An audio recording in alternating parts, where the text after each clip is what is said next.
বিএনপির সিনিয়র যুগ্ম মহাসচিব ও স্থায়ী কমিটির সদস্য রুহুল কবির রিজভী বলেছেন, আমাদের দেশ নিয়ে ষড়যন্ত্র চলছে। কেন শেখ হাসিনার সময় পুশ ইন করেননি? গায়ে ধাক্কা দিয়ে পার্শ্ববর্তী দেশ বাংলাদেশের সাথে কি ঝামেলা পাকাতে চান? সকল বর্ডার থেকে বিদেশি নাগরিক বাংলাদেশে পুশ ইন করছেন। তিনি আরও বলেন, আপনারা এবার 5ই আগস্টের পর বললেন আওয়ামী লীগকে মাফ করে দেব, ভারতের সাথে সম্পর্ক বৃদ্ধি করব। তাহলে এটা কিসের রাজনীতি?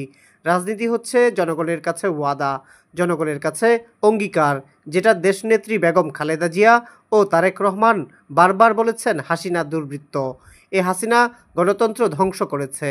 তিনি আজ শনিবার 14 জুন বিকেলে গাজীপুরের ভবানীপুর এলাকায় স্থানীয় মুক্তিযোদ্ধা কলেজ মাঠে বিএনপির নতুন সদস্য সংগ্রহ ফরম বিতরণ ও নবায়ন কর্মসূচি উদ্বোধন উপলক্ষে আয়োজিত সমাবেশে যোগ দিয়ে প্রধান অতিথির বক্তব্যে এসব কথা বলেন।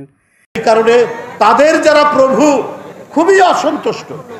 কই শেখ হাসিনার সময় আপনারা তো পুশ ইন করেননি, গতকালও 44 জন পুশ ইন করেছে, তার মধ্যে একবারে কার্ড, ভারতীয় নাগরিকের কার্ড আছে।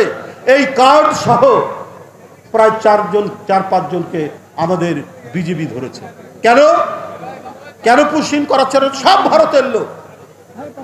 পায়ে পাড়া দিয়ে, গায়ে ধাক্কা দিয়ে পার্শ্ববর্তী দেশ কি ঝামেলা পাকাতে চান বাংলাদেশের সাথে? হঠাৎ করে আজকে নীলফামারীর বর্ডার, আজকে লালমনিরহাটের বর্ডার, আজকে ঠাকুরগাঁর বর্ডার, আজকে মৌলভীবাজারের সীমান্ত, আজকে সাতক্ষীরার সীমান্ত, প্রতিদিন 20টা 25টা 40টা করে আপনার বিদেশি নাগরিক বলে তারা বাংলাদেশে পুশ ইন করছে।